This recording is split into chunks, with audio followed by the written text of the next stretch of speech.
So in this video, we're going to look at specifically creating a OneDrive assignment.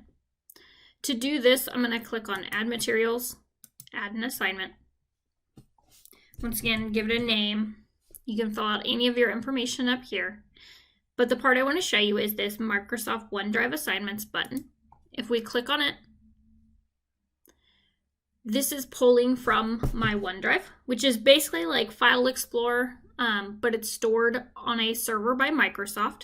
That way you can retrieve these documents from any device where you have a web browser.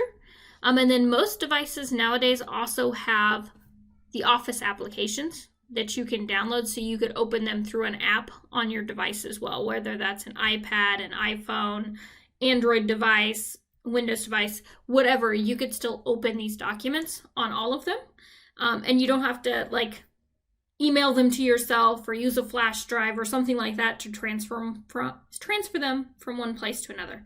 So that's a great benefit of using OneDrive. Another benefit is that these are cloud-based documents, and since you can edit them from anywhere, basically so can somebody else. So if you share documents with other people, they can collaborate with you in real time. With the Microsoft products, you can also pull them down to the desktop version of applications. That gives you a little bit more power.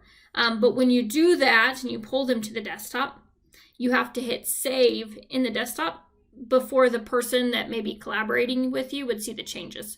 So depending on your collaboration speed, working in the online versions of Word, PowerPoint, Excel is going to give you the fastest timeline to see real-time collaboration. With all that said, in the OneDrive assignments, what the purpose of this is that you can have a document in OneDrive, basically kind of like your template assignment, and then you can add it to this OneDrive assignment, and when students open up the assignment and click on the button, it creates their own version of the document. So you have the template document, they now have their own version. So if you have 24 students, you would have 24 different versions, one for each student. But all these documents are saved and shared from within the teacher's OneDrive, meaning that you can see any progress with that real-time collaboration part that they're making. So you could tell how long they've been working, like how much they have typed in their assignment. If they're working in a PowerPoint, you could see how many slides they've finished, or if they're editing pictures, things like that. So I really like that feature of the OneDrive assignments because you can see that live piece going. Now in mine, it's already pulled up. The first time you open up OneDrive assignments, it's probably going to ask you to accept or allow the two systems to connect. Also, every once in a while, I will get teachers who, for some reason or the other, it's like they get signed out of this version, so you don't see any of your documents here. I believe it is if they are signing into other versions of Office 365 on their web browser, or maybe even Google accounts, that it gets confused and it doesn't know which account to pull from. If you need to fix that, there's this options button right here, and if you click on account settings, you can log out and then you can log back in. And usually that's going to fix those issues. On a student end, sometimes I will see there say, your teacher's not logged in right now, so we can't access the assignments. That part right there that I showed you, logging out and logging back into your account, will fix that issue. From here, I can go through, these are all the folders I have in OneDrive. Excuse my OneDrive, it's a mess right now. But then I can go down and pull a document. And this could be a Word document, a PowerPoint, or an Excel file. You'll see like my PDFs are not highlighted, so I can't pull them in. But then I can hit attach. And then you'll see this little text here that says this will create a copy of the file for each student. And then I can just hit create. Nope.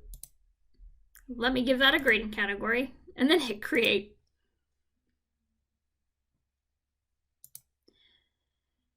Now when I open up my OneDrive assignment, it looks different than if I wasn't using this tool. And here you basically have 3 boxes. So you have the assignment, which if you put in a description, you would have all that text here. And here's the document. You have the in progress.